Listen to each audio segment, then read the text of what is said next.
Welcome back. Now, in February, new vehicle sales increased by over 7%, but worryingly, export sales dropped by nearly 9%.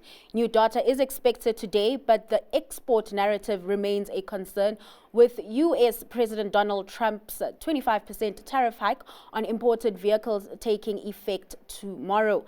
Naamsa CEO Mike Mabasa joins us with greater perspective on this. Mike, thanks so much for your time this afternoon. And I guess let's start there. How concerned are you about the export picture with these tariffs set to come into effect? Thank you very much, and thank you for having us.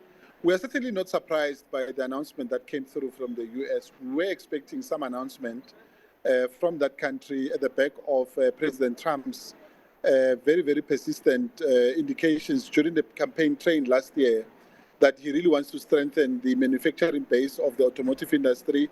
Because you'd remember, Taulene, that the United States is one of the biggest auto manufacturers in the world. And I think the fact that they are now under a lot of pressure from a number of markets around the world, particularly China and India, they are obviously doing everything they can to be able to protect their particular market. So we are definitely concerned about the tariffs that have been announced, and we are certainly expecting obviously a decline, specifically on vehicles that are destined for the United States once these tariffs comes into effect from tomorrow. Talk to me more about the impact this could have on the local car manufacturing industry, particularly when it comes to, production levels. Well, it will definitely have an impact because remember, South Africa is definitely a very strong manufacturing base. Yes. 66% of the vehicles that we're producing in South Africa today goes out of the country as exports, and the United States is the third largest market for us as a country.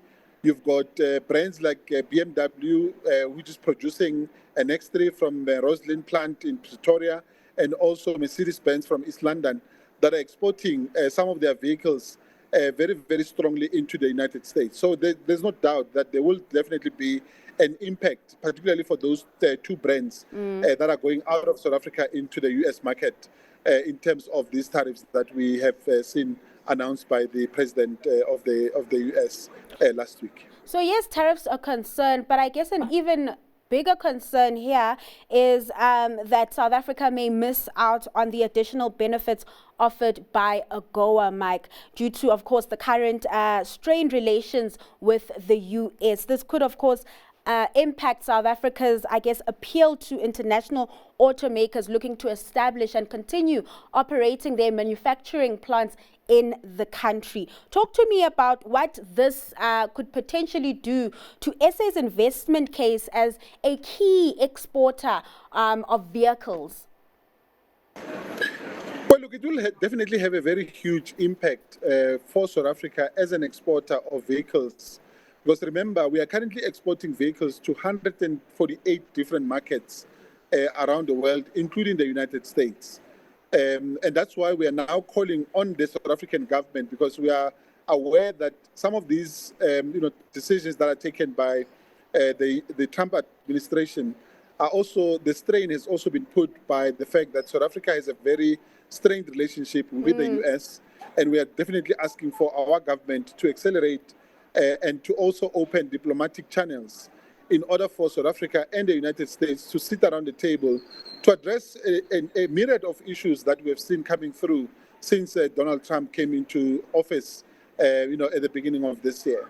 And we believe very strongly that, that conversation is absolutely very key, because without them sitting around the table and addressing some of these issues, it will obviously spill over into the economic space. Are these conversations yielding anything positive, Mike? Because considering the kind of the approach South Africa just generally has with the U.S. at this moment, it doesn't seem like things are getting better any soon. It doesn't seem like we can salvage this relationship.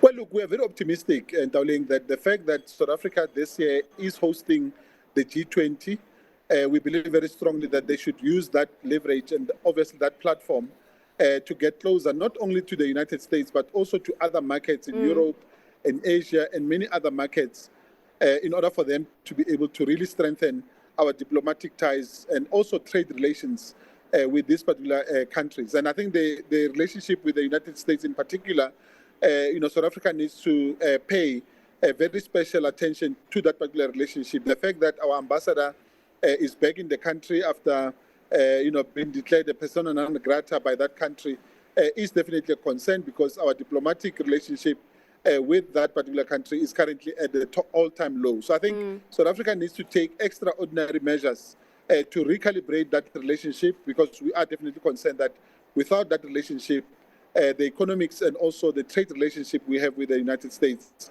will definitely be impacted upon in the coming months. Now, looking at the glass half full, I guess these bilateral or this relation that we are seeing between the U.S.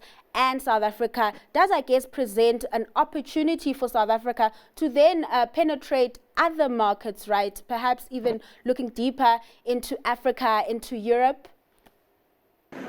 Absolutely. So we are currently looking at new markets. Africa is definitely a virgin territory for the automotive industry.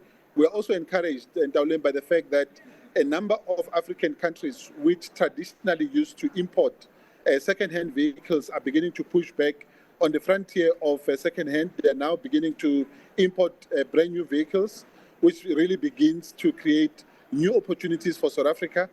And we are certainly looking at extending and also accelerating our relationship.